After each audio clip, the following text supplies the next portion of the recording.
जय हिंद मेरे दोस्तों, आपका स्वागत है आपके अपने यूट्यूब चैनल प्रीतम अकादमी परिवार में। मैं हूं सूरज कुमार। तो कैसे हैं आप लोग? आई होप कि आप लोग अच्छे होंगे, स्वस्थ होंगे, साथ ही साथ पढ़ाई कर होंगे। तो आज के इस वीडियो में हम लोग जो झारखंड पॉलिटेक्निक का जो 2024 में आपका एंट्रेंस एग्जाम होने वाला है उसके लिए कुछ मोस्ट इंपॉर्टेंट 30 MCQ क्वेश्चंस पर बात करेंगे जो आपके प्रीवियस ईयर में आ चुके हैं। ये बेसिकली 2018 में पूछे गए प्रश्न सब है, यानी एक प्रकार से आपका प्रीवियस ईयर क्वेश्चंस PYQ भी कवर हो रहा है। और ये सभी प्रश्न अपने आप में मोस्ट प्रोबेबिलिटी लेकर आते हैं कि इस साल भी पूछा जाएगा। तो एक प्रकार से ये आपका PYQ का सेशन भी हो गया और आपका मोस्ट इंपॉर्टेंट क्वेश्चन का सेशन भी हो गया, ठीक है ना। तो भाई साहब चलिए स्टार्ट करते। देखिए सबसे पहला जो प्रश्न है आज के इस वीडियो का, लिखा है कि burning of magnesium in air is, यानी कि मैं हिंदी इंग्लिश दोनों में पढ़ाऊंगा तो आपको दिक्कत कहीं भी नहीं होगा, ठीक है। तो भाई साहब मैग्नीशियम को हवा में जलना है, तो भाई साहब मैग्नीशियम को हवा में जलाओगे तो वो कौन सा परिवर्तन होगा? रासायनिक परिवर्तन ना, केमिकल चेंज। बिना और ऑप्शन को मार डालो, यही करेक्ट हो जाएगा। चला आगे बढ़ते हैं नेक्स्ट प्रश्न की ओर। लिखा है यहाँ पे reaction of marble with atmospheric humidity and CO2 to form square line is an example for. सबको पता है कि जो संगमरमर है, संगमरमर मतलब कैल्शियम कार्बोनेट CaCO3 को अगर आप लोग एटमॉस्फेरिक ह्यूमिडिटी यानी कि जल और कार्बन डाइऑक्साइड से रिएक्ट करोगे तो स्केल्ड लाइन बनता है, यानी कि CaOH का होल्ट वाइज बनता है। ये चीज़ तो बनता है, ठीक है। तो ये जो बनता है ये आखिर कैसा रिएक्शन है? तो भाई साहब देख सकते हो यहाँ पे दो तीन चीज़ें मिलकर सिंगल चीज़ बना रहा है, स्क्वेयर लाइन बना रहा है। तो भाई साहब देख सकते हो ये कौन सा विक्रिया हो जाएगा? ये संयोजन अभिक्रिया ना होगी। जब दो या दो से अधिक पदार्थ मिलकर अभिकारक मिलकर एक उत्पाद बनाता है तो वो संयोजन अभिक्रिया होती है, कॉम्बिनेशन रिएक्शन ना। तो इसीलिए आपके पास सी और ऑप्शन आपका करेक्ट हो जाएगा, ठीक है। चलिए आगे बढ़ते हैं नेक्स्ट प्रश्न की ओर। लिखा हुआ है यहाँ पे a compound X reacts with CO2 present in air to form Y on decomposition produces an oxide the compound X is, यानी कि कोई मान लो एक X ऐसा कंपाउंड है जो CO2 के साथ रिएक्ट करता है और क्या बनाता है? कोई Y एक चीज़ बनाता है, ठीक है। क्या बनाता है? कोई Y बनाता है। और इस Y को अगर आप लोग वियोजित करोगे यानी वियोजन अभिक्रिया करोगे यानी इसको तोड़ोगे तो एक यहाँ पे Y का ऑक्साइड मिलता है। तो जाहिर सी बात है कि ये X क्या होगा? सीधा सीधी बात है भाई साहब, ये जो X होगा ये CaOH का होल्ट वाइज होगा। तभी ना ये अगर आप लोग इसको कैल्शियम अगर इसको कार्बन डाइऑक्साइड के साथ रिएक्ट करोगे यहाँ CO2 होगा, ठीक है। CO2 के साथ रिएक्ट करोगे तो कैल्शियम कार्बोनेट बनेगा, यानी कि Y का वैल्यू क्या होगा? यहाँ पे कैल्शियम कार्बोनेट होगा, ठीक है। Y का वैल्यू मतलब यहाँ कैल्शियम कार्बोनेट होगा। और कैल्शियम कार्बोनेट को अगर तोड़ोगे तो वो वापस से CaO मिलेगा जो कि इसी का ऑक्साइड है एक प्रकार से। तो इसलिए आपके पास D नंबर का ऑप्शन आपका सेट हो जाएगा, सही हो जाएगा। चलिए आगे बढ़ते हैं नेक्स्ट प्रश्न की ओर। लिखा है यहाँ पे barium can displace which element from its sulphate, ठीक है। तो भाई साहब ये क्वेश्चन थोड़ा सा अजीब टाइप का, ये 10th क्लास में भी इंपॉर्टेंट है एक प्रकार से। पर ये प्रश्न असल में ये एक्चुअली रिएक्टिविटी सीरीज से, यानी कि विस्थापन अभिक्रिया का कॉन्सेप्ट नहीं लगेगा इसमें द्विविस्थापन अभिक्रिया कॉन्सेप्ट लगेगा। अगर द्विविस्थापन अभिक्रिया डबल डिस्प्लेसमेंट रिएक्शन के हिसाब से अगर हम लोग बात करें तो याद रख लीजिएगा जो बेरियम होता है, आप लोगों ने एक रिएक्शन पढ़ा होगा BaCl2। अगर आप लोग बेरियम क्लोराइड को इसको अगर सोडियम सल्फेट Na2SO4 के साथ अगर रिएक्ट कराओगे तो ये बेरियम क्या करता है? सोडियम के यहाँ से हटा के सल्फेट के साथ बैठ जाता है, यानी कि क्या बन जाता है? BaSO4 बन जाता है। और साथ ही साथ ये सोडियम क्लोराइड के साथ बैठ जाता है, NaCl बन जाता है। तो इस प्रकार से अगर देखा जाए तो यहाँ पे सोडियम सही आंसर हो जाएगा, जो कि आपके पास A नंबर में दिख रहा है, ठीक है। चलिए आगे बढ़ते हैं नेक्स्ट प्रश्न की ओर। लिखा है यहाँ पे डिसोल्यूशन ऑफ ग्लूकोज इज। अब आप लोग कमेंट करके बताइए कि इसका सही आंसर क्या होगा, क्योंकि देख लो ग्लूकोज को अगर आप लोग डिसोल्यूशन करोगे तो वो एक प्रकार से उष्मा देता है, यानी कि वो एक प्रकार का आपका देखा जाए तो एक्सोथर्मिक रिएक्शन, यानी कि उष्मा उत्सर्जी रिएक्शन बोलो या फिर बोलो उष्मा छेपी रिएक्शन एक प्रकार का, ठीक है। और साथ ही साथ अगर मैं बात करूँ तो ये रेडॉक्स रिएक्शन भी शो करता है एक प्रकार से, ठीक है ना। तो अब आप लोग कमेंट करके बताइए कि आप लोग को क्या लग रहा है और आप लोग कौन सा सही करोगे, ठीक है। चलिए नेक्स्ट प्रश्न की ओर बढ़ते हैं। लिखा है कि Kurkure packs empty space is filled with an inert gas inner to prevent it from, यानी कि जो आप लोग कुरकुरे के पैकेट में एक अक्रिय गैस डालते हो ताकि वो सालों सालों तक खराब ना हो। तो भाई साहब उसको क्यों डाला जाता है? जाहिर सी बात है खराब नहीं होने के लिए। और खराब होने का मतलब ये कि उसको आप लोग ऑक्सीडाइजेशन से बचाने के लिए, यानी कि ऑक्सीडेशन नहीं होने के लिए। इसलिए बी नंबर ऑप्शन आपका कट हो जाएगा, ऑक्सीडेशन से बचाने के लिए, यानी कि उपचयन ना हो, इस कारण से हम लोग क्या करते हैं उसमें एक अक्रिय गैस इनर्ट गैस डाल देते हैं, ठीक है। लिखा यहाँ पे transparent photographic film gradually change their color when exposed to light due to, due to किसके लिए, थर्मल डिकम्पोजिशन, यानी कि प्रकाश के संपर्क में आने पर पारदर्शी फोटोग्राफिक परत का रंग धीरे धीरे परिवर्तित हो जाता है। ऐसा किसके कारण होता है, उसमें वियोजन के कारण। आप लोगों ने उसमें वियोजन का 2 एग्जाम्पल पढ़ा हुआ है क्लास 10th में, ठीक है। एक चाइना डिश सुना है आप लोगों ने, ठीक है, जिसमें AgCl को अगर आप लोग सूर्य के प्रकाश के सामने रखते थे तो वो क्या हो जाता था, Ag और Cl में टूट जाता था।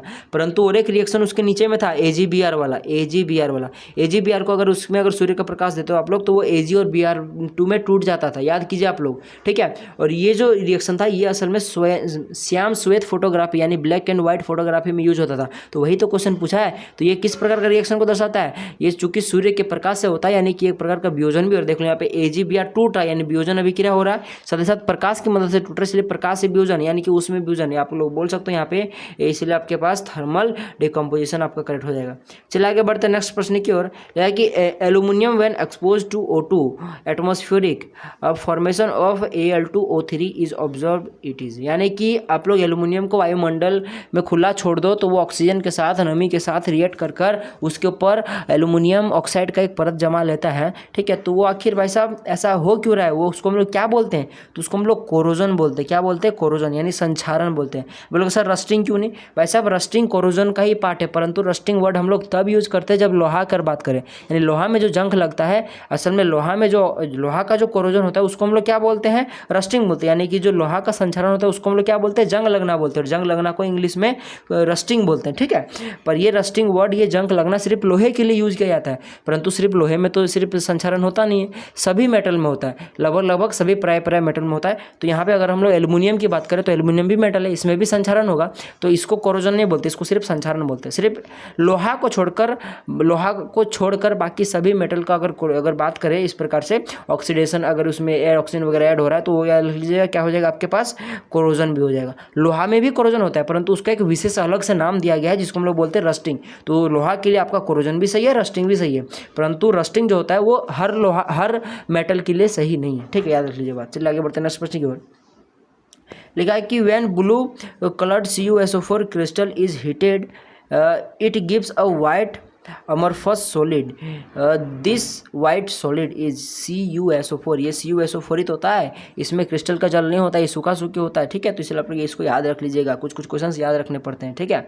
चलिए नेक्स्ट प्रश्न क्यों लिखा है कि colour of phenolphthalein in acidic medium, यानी कि जो अम्लीय माध्यम में फिनोफ्थेलिन का रंग क्या होता है, तो याद रख लीजिएगा, चाहे अम्लीय माध्यम बोले चाहे आपका उदासीन माध्यम बोले, दोनों में क्या होता है, फिनोफ्थेलिन कोई रंग शो नहीं करता है, तो रंगहीन इसका सी नंबर ऑप्शन कट हो जाएगा। परंतु अगर क्षार में डालोगे तो वो गुलाबी रंग का, पिंक रंग का हो जाता है, ठीक है। चलिए आगे बढ़ते हैं। यहाँ पे देखिए colour of Taj Mahal in Agra is change due to, तो भाई साहब एसिड रेन, यानी कि आगरा में जो हमारा ताजमहल मौजूद है वो धीरे धीरे उसका रंग काला फीका क्यों पड़ रहा है, क्योंकि वो अम्ल वर्षा के प्रभाव में आ रहा है, इस कारण से, ठीक है। तो बी नंबर ऑप्शन हो जाएगा। चलिए आगे बढ़ते हैं। यहाँ पे लिखा है कि यहाँ पे देखो antacids are use to remove acidity, यानी कि प्रति अम्ल किसके लिए उपयोग किया जाता है, तो वैसा हमारे पेट में जब ज़्यादा अम्ल बढ़ जाता है तो अम्लता को दूर करने के लिए हम लोग एंटासिड्स का उपयोग करते हैं, ठीक है। तो आपका यहाँ पे जो आपके पास बी नंबर में चमक रहा है एसिडिटी, यही करेक्ट हो जाएगा। चलिए आगे बढ़ते हैं। यहाँ पे लिखा है यहाँ पे thermal compound chemical compound presents in toothpaste is, तो भाई साहब देखो टूथपेस्ट जो होता है वो बेसिक नेचर का होता है, क्यों, क्योंकि हमारा जो मुंह होता है वो अम्ल माध्यम का होता है, हम लोग खाना खाते हैं धीरे वो सड़ता है तो वो अम्ल माध्यम में प्रोड्यूस हो जाता है। तो हम लोग दांत को बचाने के लिए अम्ल को उसको न्यूट्रल करना पड़ता है, ज़्यादा अम्ल हो जाता है तो दांत सड़ने लगता है, तो उसको न्यूट्रल करने के लिए हमको बेस डालना पड़ता है, इसलिए जो कोलगेट होता है वो बेसिक नेचर का होता है। अब बेसिक में क्या होता है, तो भाई साहब वो कैल्शियम फॉस्फेट होता है, यानी कि ए नंबर में जो दिख रहा है आपके पास बेसिक, ठीक है, ये करेक्ट हो जाएगा। और टूथपेस्ट का फॉर्मूला CA3PO4 का होल 2 होता है, याद रख लीजिए बात, ठीक है, कैल्शियम फॉस्फेट। चला आगे बढ़ते हैं नेक्स्ट प्रश्न की ओर। लिखा कि pH of orange juice is, तो जो नारंगी है उसका जो पीएच रंग होगा उसके रस का, उसका जूस का, वो 3.3 से लेके 4.2 बोलो या फिर 4.19 बोलो, इसके बीच में होता है, ठीक है। डी नंबर ऑप्शन आपका करेक्ट हो जाएगा। चला आगे बढ़ते हैं। यहाँ पे लिखा कि acid which help for the digestion is, यानी कि पाचन में कौन सा अम्ल मददगार है, तो भाई साहब हाइड्रोक्लोरिक अम्ल HCl, ठीक है, HCl। चलिए आगे बढ़ते हैं हम लोग, बी नंबर ऑप्शन करेक्ट हो गया। या कि water of crystallisation is not present in, यानी कि यहाँ में से किसमें क्रिस्टलीयकरण जल मौजूद नहीं है। तो भाई साहब धोने का सोडा, धोवन सोडा में होता है, धोवन सोडा में क्या होता है NaCO3 इंटू का 10H2O होता है। तो देख सकते हो यहाँ पे 10 गो जल का यहाँ पे मौजूद है, तो ये तो होगा नहीं, ठीक है। चूना का पानी, चूना का पानी में नाम से ही पता चल रहा है कि पानी है इसमें। जिप्सम, जिप्सम का फॉर्मूला क्या होता है CuSO4 इंटू 2H2O, तो इसमें भी देखो लास्ट में 2H2O इसमें भी होता है, परंतु जो आपका खाने का सोडा होता है सोडियम हाइड्रोजन कार्बोनेट, तो इसमें नहीं होता क्योंकि इसमें कहीं भी जल का क्रिस्टलीकरण नहीं होता, इसलिए आपके पास बेकिंग सोडा बी नंबर का ऑप्शन करेक्ट हो जाएगा, धोने का खाने का सोडा, ठीक है। चलिए आगे बढ़ते हैं। प्लास्टर ऑफ पेरिस इज, बार बार मैंने बोला है चिक सीकर, प्लास्टर ऑफ पेरिस और जिप्सम का फॉर्मूला याद रख लीजिएगा। और प्लास्टर ऑफ पेरिस बोले तो CaSO4 इंटू में हाफ H2O मार दीजिएगा, और जिप्सम बोले तो बस यहाँ पे हाफ के जगह में 2H2O कर दीजिएगा, यानी कि CaSO4 इंटू 2H2O, ठीक है। तो यहाँ जिप्सम पूछा इसलिए आपके पास CaSO4 इंटू का आपके पास हाफ H2O, बी नंबर का ऑप्शन करेक्ट हो जाएगा। चलिए आगे बढ़ते हैं। देखा यहाँ पे acetic acid react with NaOH to produce a salt whose pH is. देखो भाई साहब एसिटिक एसिड जो होता है CH3COOH जो होता है, ये बेसिकली क्या होता है आपके पास, ये दुर्बल अम्ल होता है, परंतु NaOH प्रबल क्षार होता है। तब जब एक दुर्बल अम्ल प्रबल क्षार के साथ रिएक्ट करेगा तो ऑब्वियसली बात है कि अम्ल क्षार अभिक्रिया करके साल्ट बनाता है, यानी कि लवण बनाता है। लवण तो बनाएगा ही, परंतु वो जो लवण होगा वो लवण थोड़ा सा लवण जो होता है उसका pH वैल्यू 7 होता है कांटा काटे, पर ये 7 नहीं होगा, थोड़ा सा ये क्षारीय माध्यम होगा। क्यों? क्योंकि भाई साहब यहाँ क्षार का पावर ज़्यादा है, क्योंकि क्षार क्या है NaOH है, और यहाँ पे एसिड क्या है वो थोड़ा प्रबल, वो दुर्बल है, ठीक है, एसिटिक एसिड है। तो दुर्बल अगर अम्ल अगर प्रबल क्षार से रिएक्ट करेगा तो वो जो आपका लवण बनेगा वो थोड़ा सा क्षारीय माध्यम होगा, यानी कि 7 से थोड़ा सा ज़्यादा होगा, तो मोर देन 7 सी नंबर का आपका ऑप्शन करेक्ट हो जाएगा, ठीक है। चला आगे बढ़ते हैं नेक्स्ट प्रश्न की ओर। है कि the gas liberated when a metal is treated with acid और बेस। तो भाई साहब याद रख लीजिएगा, अगर आपके पास धातु है तो धातु को आप लोग चाहे अम्ल के साथ, चाहे लवण अम्ल के साथ, या फिर बोलो कि क्षार के साथ रिएक्ट कराओ, हमेशा हाइड्रोजन गैस देता है, तो आपके पास डी नंबर का ऑप्शन आपका करेक्ट हो जाएगा। नेक्स्ट प्रश्न की ओर बढ़ते हैं। यहाँ पे high ductility is observed in, यानी कि इसमें से किसमें उच्च तन्यता पाई जाती है, तो AU लोहा बोल रहा हूँ, AU सोना में उच्च तन्यता पाई जाती है, क्योंकि भाई साहब सोना को आप लोग 1 ग्राम सोना को आप लोग 2 किलोमीटर तार तक खींच सकते हो, ठीक है। चलिए आगे बढ़ते हैं नेक्स्ट प्रश्न की ओर। देखिए यहाँ पे 71 नंबर पर लिखा कि method use to prevent the corrosion of aluminium. Aluminium को संक्षारण से बचाने के लिए कौन सी विधि उपयोग की जाती है, तो गैल्वेनीकरण। नहीं भाई साहब, गैल्वेनीकरण में जिंक का कोटिंग ये धातु पे चढ़ाया जाता है, मतलब लोहे पे, तो भाई साहब ये तो होगा नहीं। हम लोग भाई साहब जिंक के लिए मतलब एल्यूमिनियम के हम लोग किसका उपयोग करते हैं, एनोडाइजिंग का उपयोग करते हैं, ठीक है। तो एनोडाइजिंग का उपयोग करते हैं, एनोड और कैथोड का हम लोग यूज़ करते हुए हम लोग इसको आगे इसको प्रोड्यूस करते हैं, ठीक है, ताकि इसको हम लोग क्या कर सके, कोरोजन से बचा सके। ये सब आप लोग 11-12 में अच्छा से पढ़िएगा, इसलिए मैं ज़्यादा डिस्कस नहीं कर रहा हूँ, ठीक है। मैं चाह रहा हूँ कि आपको डिस्कस कर दूँ, परंतु मेरा जवान भी फिसल रहा है, परंतु मैं बाल में अपने आप को रोक ले रहा हूँ, क्योंकि आपको बता के अभी फायदा होगा नहीं, क्योंकि आप लोग समझ नहीं पाओगे, ठीक है। चलिए आगे बढ़ते हैं नेक्स्ट प्रश्न। ये 12th क्लास में 11th क्लास में पढ़ना है आपको। Metal A reacts with dilute HNO3 and liberated hydrogen gas as. भाई साहब कोई एक मेटल, जाहिर सी बात है मेटल आपका जब आपके पास अम्ल के साथ रिएक्ट करेगा तभी ना आपका हाइड्रोजन गैस लिबरेट करेगा, यानी कि मेटल ए तो मेटल ही होगा, ठीक है। तो एक कोई मेटल है जो HNO3 के साथ अभिक्रिया कर कर हाइड्रोजन गैस निकालता है, तो वो कौन सा मेटल होगा, तो याद रख लीजिएगा बात, मैग्नीशियम होगा, ठीक है, क्योंकि मैग्नीशियम यहाँ सबसे ज़्यादा रिएक्टिव है और मैग्नीशियम ही HNO3 के साथ अभिक्रिया करके हाइड्रोजन गैस दे सकता है, ठीक है। चलिए आगे बढ़ते हैं नेक्स्ट प्रश्न की ओर। लिखा है यहाँ पे the metal which is highly reactive. तो यहाँ देखा जाए तो एल्यूमिनियम जो आपका सक्रियता श्रेणी होता है, जो रिएक्टिव सीरीज होता है उसमें सबसे ऊपर आता है। एल्यूमिनियम के बाद आपके पास क्या होता है, एल्यूमिनियम के बाद जिंक आता है, तो देख लो जिंक उसके नीचे, उसके बाद जिंक के बाद आपके पास Fe आता है, तो Fe तो ऑप्शन में है नहीं, उसके बाद आपके पास SN आता है, ये भी ऑप्शन में है नहीं, उसके बाद लास्ट में Pb आता है, देख लो Pb कितना नीचे आता है, और Pb के भी 3-4 नीचे आपका Hg आता है, समझे ना। तो इसीलिए आपके यहाँ पे फिलहाल डी नंबर का ऑप्शन एल्यूमिनियम सबसे ज़्यादा रिएक्टिव है।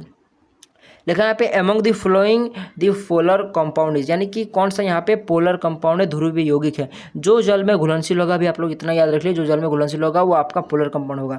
तो भाई साहब देख लो केरोसिन तो होगा नहीं, केरोसिन जल में घुलता नहीं है, अल्कोहल घुलता है, दारू घूमता है, ठीक है, दारू घुलता है, बोलते ना पैक बनाओ, ठीक है, देख रहे हो पैक बनाओ। बेंजीन भी नहीं घुलता है, ठीक है, और जो आपके पास ग्लिसरीन है ये भी नहीं घुलता है, ठीक है। तो आपके पास देखा जाए तो ऑप्शन नंबर बी करेक्ट हो जाएगा, क्योंकि यही जल में घुलता है, इसलिए आपके पास ये पोलर कंपाउंड होगा। देखो यहाँ पे लिखा है metals can be extractly easily and economically form, यानी कि आप लोग धातु का निष्कर्षण खाली घर से आसानी से किया जा सकता है। तो भाई साहब उसके अयस्क से, क्योंकि और जो होता है वो सिर्फ मेटल का ही होता है, ठीक है ना, और से आप लोग इजीली एक्सट्रैक्ट कर सकते हो किसी भी धातु को। इसमें देखा जाए तो पैसा भी कम लगता है, इकोनॉमिकली भी आसान है और साथ ही साथ ये ईजी भी है। चलिए आगे बढ़ते हैं नेक्स्ट प्रश्न की ओर। लिखा है यहाँ पे देख लो, लिखा कि metal which is found in its native state, कौन सा धातु है जो अपने मूल रूप में पाया जाता है? तो भाई साहब मेरे हिसाब से तो प्लेटिनम होना चाहिए था, क्योंकि प्लेटिनम जो होता है वो सोना से भी कम रिएक्टिव होता है।